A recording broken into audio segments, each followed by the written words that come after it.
Hi,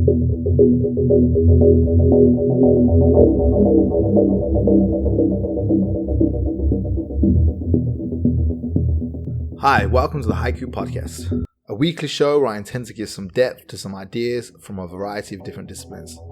Today's episode will be a continuation of last week's episode, where I discussed the idea of accelerationism. If you haven't listened to that episode, I highly recommend you do, as it is crucial in understanding and contextualizing the ideas, theories, and thinkers I will be discussing in this week's episode. There's a lot to unpack, so without further ado, let's begin this week's episode.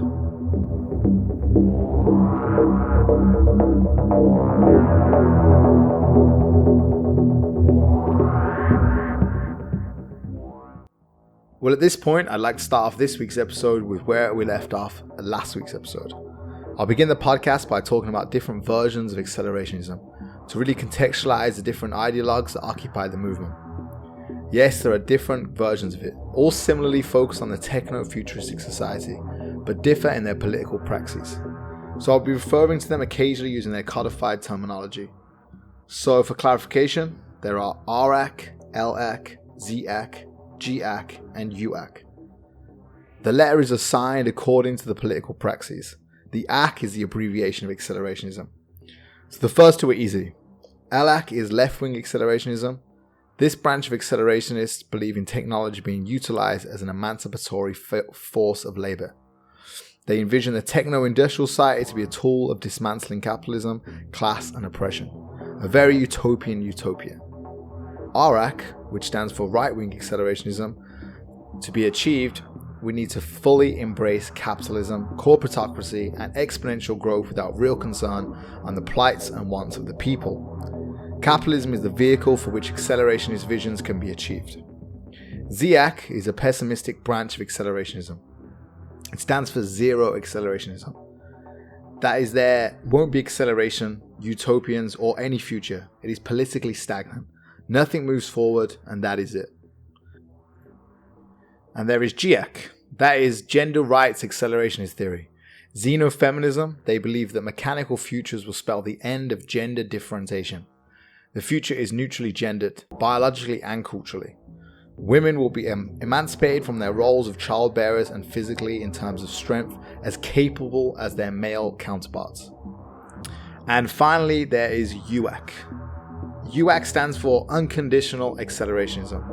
They believe in acceleration and a path forward, but are probably not biased in which way that will be achieved. Nick Land actually praises this branch particularly of the Church of Accelerationism, calling them brilliant young thinkers, probably because they see accelerationism for the sake of accelerationism beyond contemporary definitions of political praxis. So yeah, those are the tribes. The primary two are LAC and RAC, and whilst they are all fall under the overreaching term of accelerationism, they also indulge in tribal infighting for dominance, which future there will be and how it will be achieved. Right, I'd like to take a segue now onto another man who also intersects with Nick Land. His name is Curtis Yarvin. Yarvin is RAC. Now firstly I want to say Yarvin has found himself in hot water for a lot of callous stuff, particularly support of the pseudoscientific claims linking race to IQ. A worrying trend amongst accelerationists, it seems. So for the sake of the podcast, I won't go into the nature of his character, but it's important to talk about the ideas he puts forth in order to explain the political underpinnings of accelerationism. So, Yarvin is a computer scientist and blogger who also uses the pseudonym Marvin Moldbug. Moldbug is his pen name that he writes blog posts under, Twitter posts, that kind of thing. Yarvin helps conceptualize the ideas that underpin accelerationism, as well as the dark enlightenment and or his neo-reactionary theories, which I will get to in a minute. Yarvin himself is criticized as being a poor man's philosopher for the grumpy incels that occupy the 4chan forums. He has galvanized the views of libertarianism, accelerationism, and technocracy, and fascism into a strand of ideology he dubs the neo-reaction, which finds support from the neo-fascists, alt-right provocateurs, and usually those on the fringes of society, feeling left out of the rewards of progress. Now for a little dive into some of those theories and ideas that are espoused by Yarvin. First is neo-reactionary, or as it's sometimes abbreviated to, NRX. NRX essays lack nuance when addressing complex subjects such as Marxism, postmodernism, and what Yarvin dubs the cathedral. To me at least, the NRX is more clearly defined by what it is against than what it envisions. I will borrow from Batista and Sand's excellent book titled Critical Theory and the Humanities in the Age of the Alt-Right for a clearer definition of this term. Neo-reactionary thinking is against the left-wing dominance that presides its cultural institutions, namely universities. He calls these institutions the cathedral. Cathedral because the term signifies the failure of enlightenment ideals, which were premised on the idea that the church and state were separated, and thus the separation indicated that not one ruling body could preside over a definitive and infallible truth. So Yarvin calls these institutions the cathedral, as a slight toward their perceived intolerance to hear new ideas. Yarvin cites the first rule of neo-reactionary comrades to push back against the cathedral. The NRX rejects the humanities and liberal politics of university. Yarvin, and indeed the NRX, main grievance with the cathedral is that their control of ideas hegemonically by liberal thinkers prevents the output of alternative ideas in society. Basically, NRX is a loosely defined idea that whilst targets liberal institutions for stifling the free flow of ideas. I would counter that it simply targets any view that isn't theirs. Anyway, back to Yarvin. From this perspective, it is clear that Yarvin also sees accelerationism from not just a technological, industrial point of view, but one founded on socio-cultural ideology, contextualized by the current perceived culture wars by the alt-right. Yarvin therefore believes that there should be no cultural hegemony in institutions. There should only be truth and progress, a forum for the expression of ideas no matter what political praxis they lean towards. Whilst there does seem to be some differences in the ideology between Land and Yarvin, they share a lot of comparative ideas. So I'll try break them down to shed some light on the ideas that underpin them. The Dark Enlightenment being a main one. This philosophy was founded by Yarvin and developed further by Land, who coined the term the Dark Enlightenment in his essay of the same name. There is a lot of overlap with the ideas of the NRX movement I mentioned earlier, but some key takeaways from this essay and term is that they reject the Whig historiographical term that history is always driven towards more liberty and freedom, instead favouring that history pivots towards more order from the chaos, a kind of Hobbesian pragmatism, whereby order in whatever form is preferable than chaos in any form. However, the Dark Enlightenment and their followers are more interested in the return, or rather reimagining and reappropriating the archaic societal structures like monarchism. But interestingly, in their reimagining of these archaic monarchic structures, they have somehow injected anarchic structures into the mix. Yeah, anarchy and monarchy side by side in accelerationism. Now a hard time reconciling their exact imagining of how this would be, but bear with me. Dark Enlightenment followers imagine a neo-feudal system, which I will discuss later on, and are against forms of democratic systems. Dark Enlightenment accelerationists basically reject egalitarianism, democratic societies, and liberty. It is what some sociological commentators dub neo-fascism. They argue to the point that democracy is adverse to human liberty and freedom, and that through a means of technocratic libertarianism, we will achieve a more accelerated, advanced, and computerized society, whereby corporations will have their hierarchical dominance, yet society will be organized not top-down but bottom-up, like the intersecting landscape without central command system I mentioned earlier. Yeah, overlords and anarchy, some weird cognitive dissonance is needed to fully grasp, but I hope I conveyed the understanding of it. The followers of this Dark Enlightenment imagine a society both monarchic yet decentralized. This view in the contemporary cultural context has found strong following. Peter Thiel, for example, the Silicon Valley investor and co-founder of PayPal, an outspoken libertarian, has echoed sentiments that are similar to the ideas of the Dark Enlightenment. But of course, why wouldn't a rich technocrat not have anything but high praise for this way of governing society? On the darker side of the accelerationist movement, the philosophy of Land and Yarvin has been adopted by fascists, particularly because of the anti-democratic and anti-egalitarian points of view the dark enlightenment espouses. And that's a point that underpins a lot of accelerationist theory. Admittedly, that I find a lot of accelerationism fascinating, but the drivel and the poor political framing of the movement takes what could be a wacky philosophical idea into a malign political movement. The emergence of a neo-reactionaries, the partnership of Land and Yarvin, their bullshit research into race IQ and their call for a neo-fascist technocratic society is, well, dumb. A lot of accelerationist thinking occupies itself in strictly dealing with the abstractions and theories without concrete application. In fact, I think this hard to pin vision of what accelerationism is one of the fundamental underpinnings of the movement. Nick Land even addresses this in his quick and dirty introduction to accelerationism. He writes, and I quote, "Anyone trying to work out what they think about accelerationism better do so quickly. That's the nature of this thing. It was already caught up with trends that seemed too fast to track when it began to become self-aware decades ago. It has picked up a lot of speed since then." End quote. The idea of, say, pushing capitalism to a point of exponential growth to a technological singularity is not without political motive, but to extrapolate the idea into one of a neo-fascist control society is aesthetically null. It's naive to assume humankind would ever be galvanized for a noble one, let alone one where so few benefit and so many are worse off.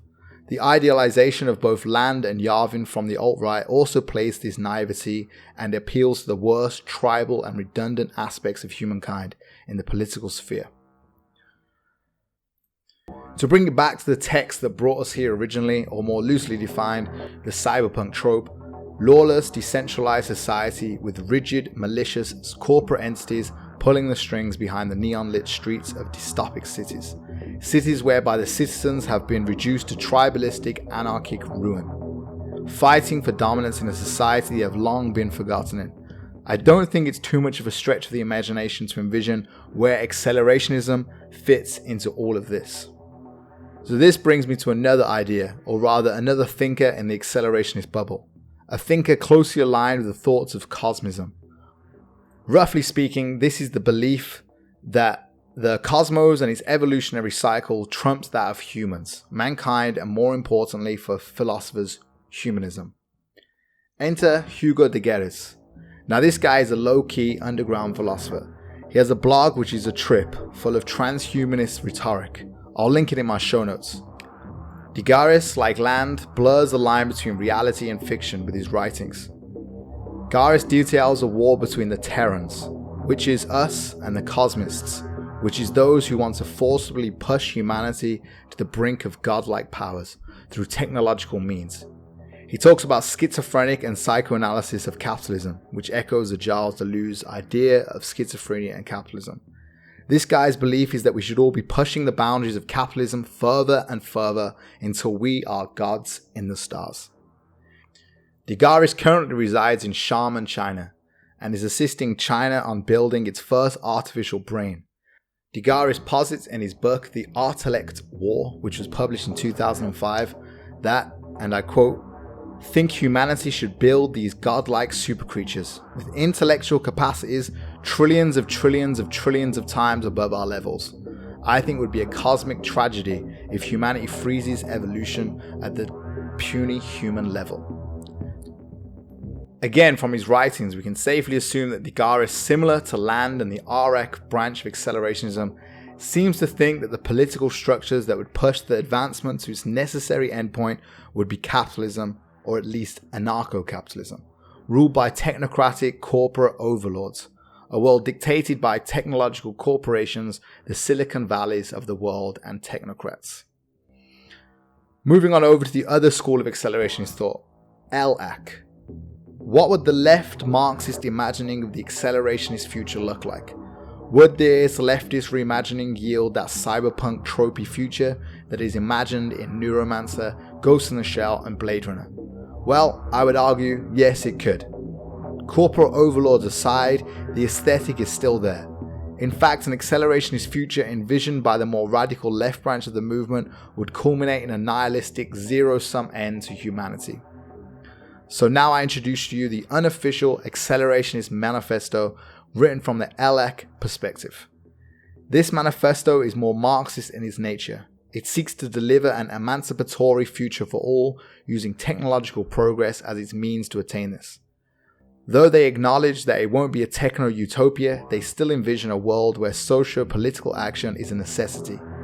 They identify clear and concise problems of capitalism within their manifesto, and I quote, "Most significant is the breakdown of the planetary climatic system.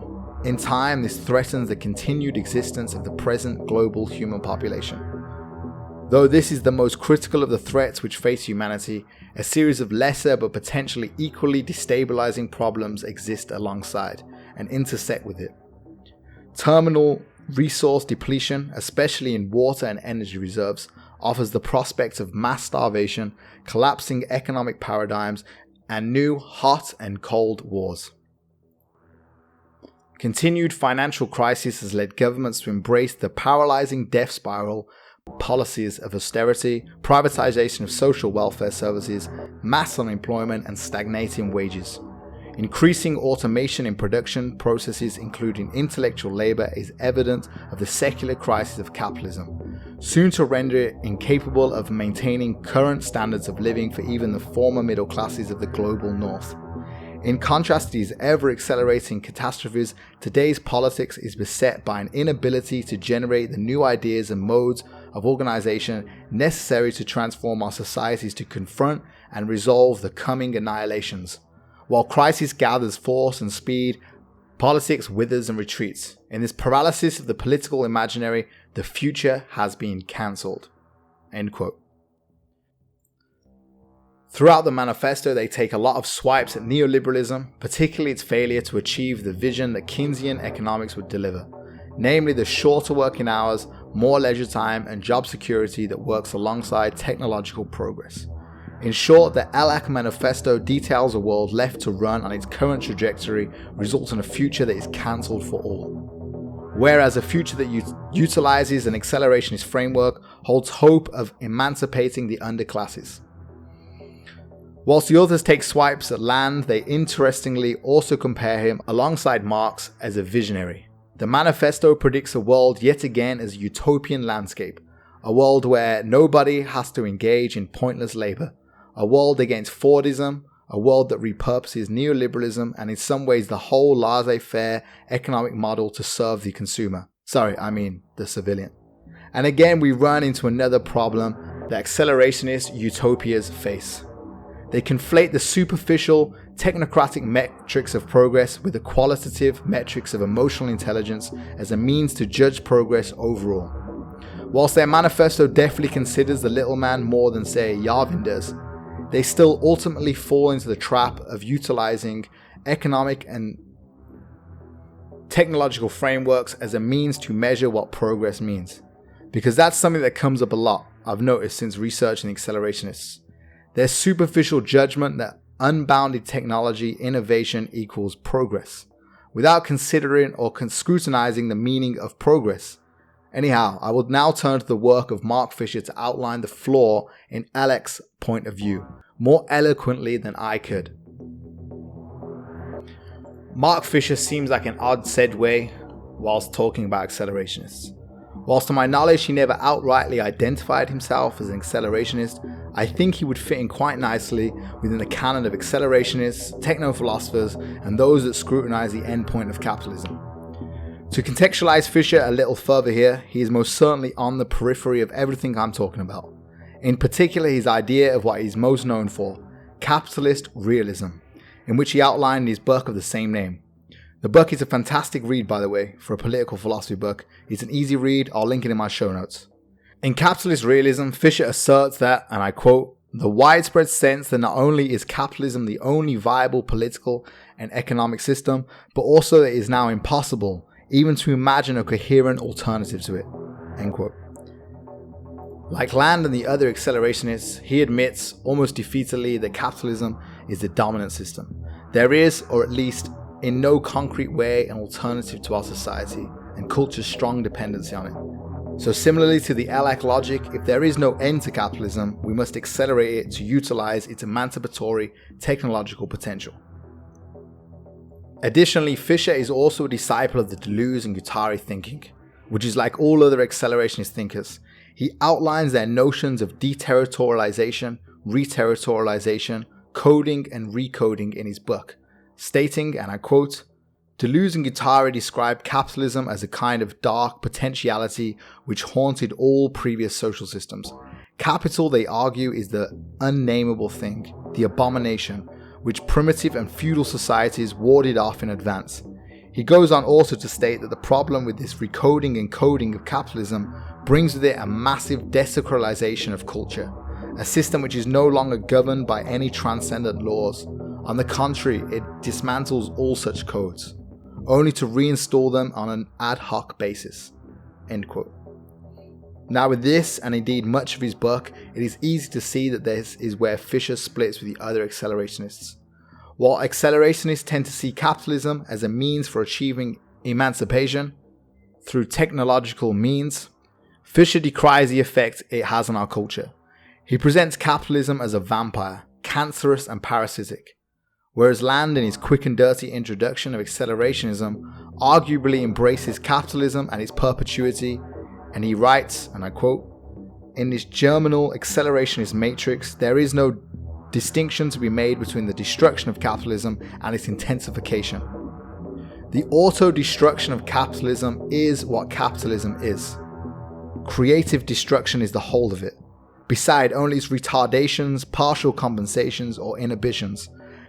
Capital revolutionizes itself more thoroughly than any extrinsic revolution possibly could." End quote. Land in this sees, like Fisher, an attempt to overthrow capitalism as futile. But the difference being, Land sees this as necessary for progress. Land believes no capitalism, no progress. He dismisses the Alak branch of accelerationists and concludes that accelerationism is capitalist writing. And I quote, "Capitalism is nothing beside the abstract accelerative social factor. Runaway consumes its identity.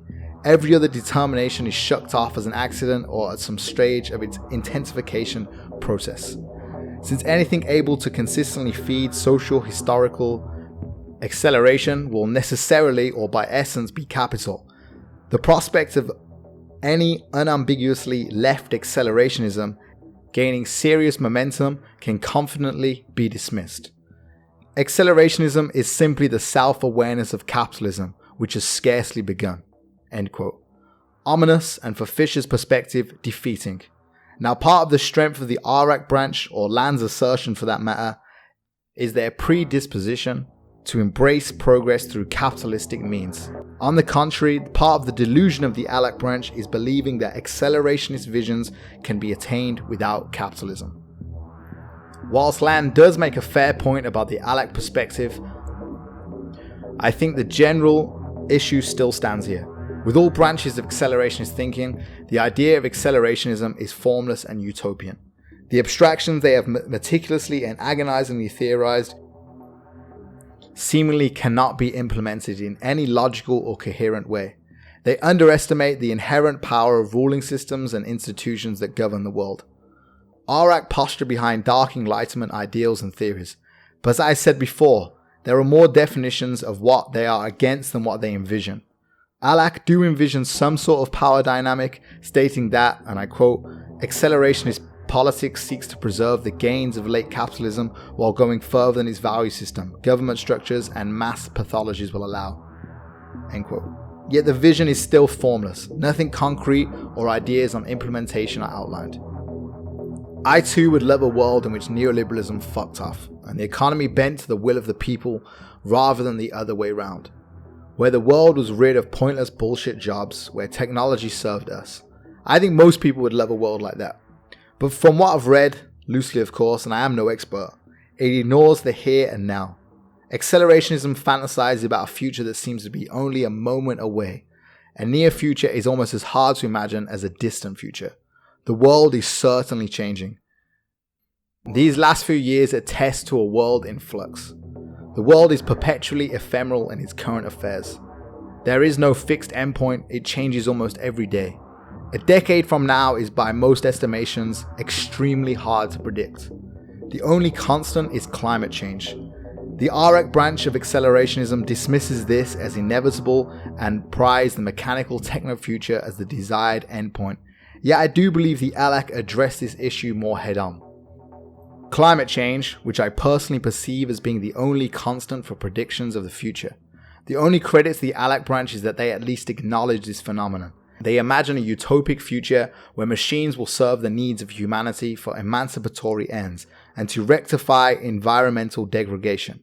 But whilst they acknowledge the problem of late capitalism and its degradation of the ecosystem in the manifesto, they don't clearly outline the solution that accelerationism would rectify in order to save the planet from ecological collapse.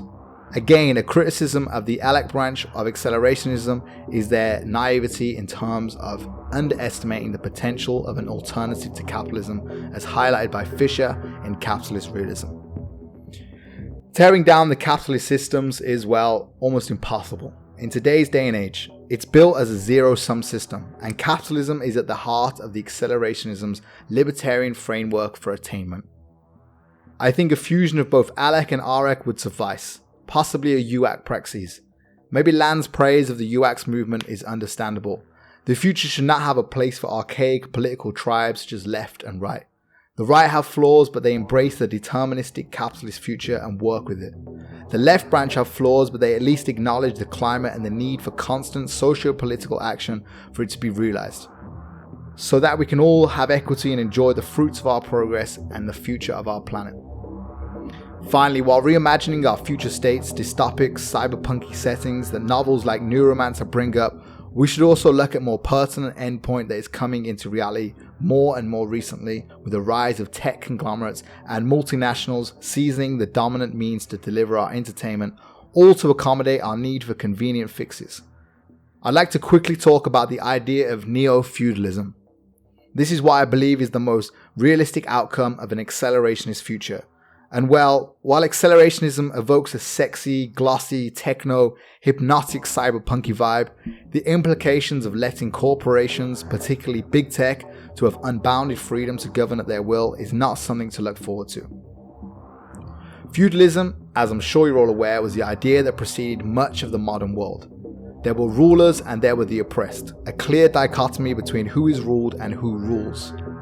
Decided by nepotism, religion, or the accumulation of wealth and resources, much of humankind obeyed this way of thinking until the Renaissance and revolutions in Western Europe, which shifted the continent away from a collectivist point of view and more into an individualistic culture of enlightenment. And for much of the world, colonialism put an end to their own feudalisms. One evil replaced another. Of course, that's an extremely simplistic historical analysis, but for now it will suffice. Liberal democracy, as the West has enjoyed for the better part of a century, has often prized the individual as the one who keeps those in position of representation in check. A Hobbesian perspective would be that as long as there is a ruler through representations, however their means of being put into a position of power, we will have stability. Obviously, there are flaws with this way of thinking. The French thinker Tocqueville's critique of the tyranny of the majority suggests that a choice by the electorate often has unintended consequences. For example, reactionaries, tyrants, fascists, and a more pertinent issue, the rise of populist leaders who are against the wants of the many and their want to take a more active role in society. And this is where we seem to be at a fork in the road in contemporary life. The world is riddled with populists, false and unaccountable promises that seem as if they will only serve the majority, when in fact they only serve themselves or a higher, more sinister objective, which is recognized by people on either side of the political aisle. And the danger of this is we are giving up on the idea of traditional governance. This indifference to the current ideas of governance makes room for the concept of neo-feudalism. Neo-feudalism takes the archaic ideas we have, rebrands them in a package easily digestible for the modern electorate. So what is neo-feudalism? In short, it is the new power structures governed by tech, finance, globalization, surveillance capitalism, and corporate tyranny.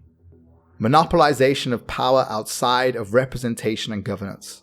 Sound familiar? Exactly. The notion of neo-feudalism is essential in critiquing accelerationism. To outline the premise of this system, I will quote Jody Dean, who's written a fantastic article of the idea that underpins neo-feudalism in the LA Review of Books, the link of which can be found in the show notes of this podcast. She writes, "High-tech, finance, and globalization are creating a new social order that in some ways more closely resembles a feudal structure, with its often unassailable barriers to mobility than the chaotic emergence of industrial capitalism. In this libertarian, conservative imaginary, feudalism occupies the place of the enemy formerly held by communism. The threat of centralization and the threat to private property are the ideological elements that remain the same. Under neo-feudalism, the direct political character of society reasserts itself. Global financial institutions and digital technology platforms use debt to redistribute wealth from the world's poorest to the richest. Nation-states promote and protect specific private corporations. Political power is exercised with and as an economic power. Not only taxes, but fines, liens, asset seizures, licenses, patents, jurisdictions, and borders. At the same time, economic power shields those who wield it from the reach of state law. 10% of global wealth is hoarded in offshore accounts to avoid taxation. Cities and states relate to Apple, Amazon, Microsoft, Facebook, and Google as if these corporations were themselves sovereign states, negotiating with, trying to attract, and cooperating with them on their terms. Cash-strapped municipalities use elaborate systems of fines to expropriate money from people directly, impacting poor people the hardest." End quote. In short, neo-feudalism frames a future that pins tech giants at the higher echelons of society, above that even of the nation-state. A stateless, utopic vision for Silicon Valley. Tech rules all. Humans are a biological component of a larger mechanical singularity. Ideas such as neo-feudalism and the ways in which surveillance capitalism persevere offers a very clear vision of how we could potentially end up in this not-so-distant future, and strip away the romanticism often the techno-utopias espouse from accelerationist thought. Additionally, this is why these cyberpunk novels serve so much more as cautionary tales to the modern age. They humanize the hypotheticals of mechanical political thought. They engage with and allow us to perceive these ideas on a more moral and ethical level. They symbolize very real threats. Gibson imagines a world where tech rules all and humans merge symbolically into androids. Blade Runner shows a world that blurs reality so much we lose the ideal, core to humanity, becoming more akin to the machinery themselves, divided and desolate.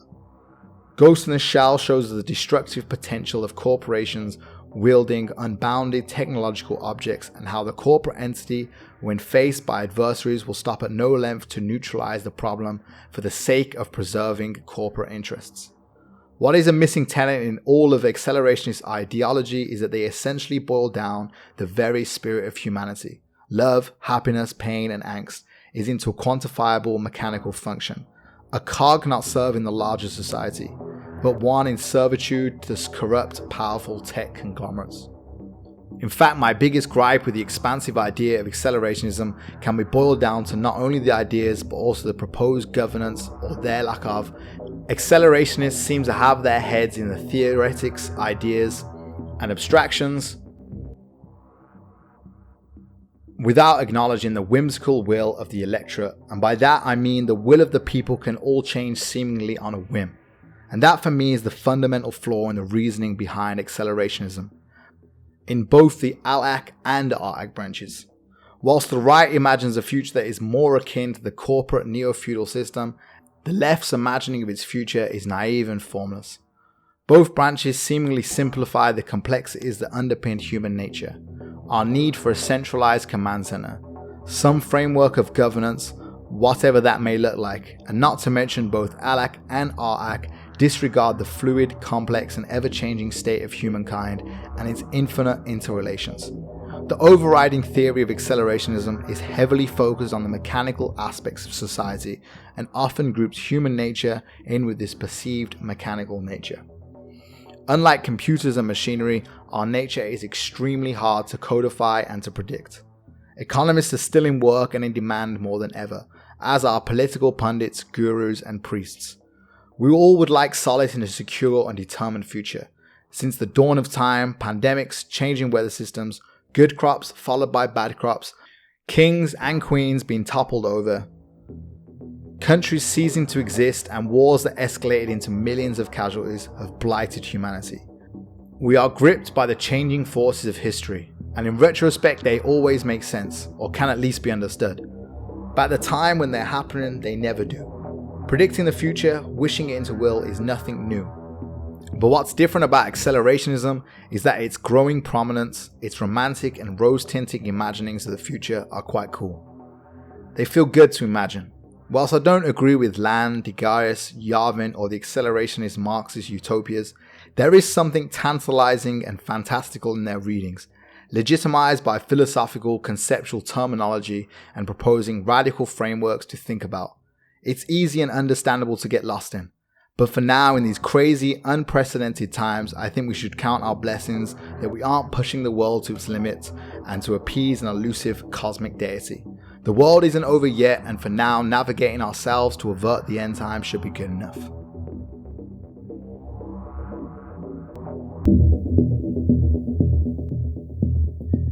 Wow, so a lot covered in today's show. Sorry if I lost some of you along the way. Thank you for listening to Haiku. I hope you enjoyed the show.